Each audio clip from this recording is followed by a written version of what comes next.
ఈ బగ్గీని యూజ్ చేసినారంట చూడండి రూజ్వెల్ట్ గారు. అప్పుడు 1902 to 1928 కార్ రాకముందు ఈ బగ్గీని చారియట్ ఇది యూజ్ చేస్తారనమాట. ఇవన్నీ Ford వాళ్ళవేనండి.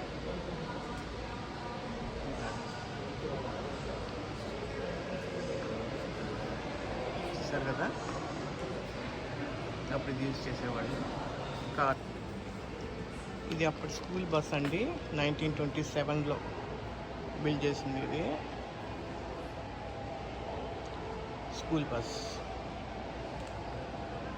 Oldest surviving school bus అంటే ఇది. చూడండి, చూసారు కదా దాన్ని.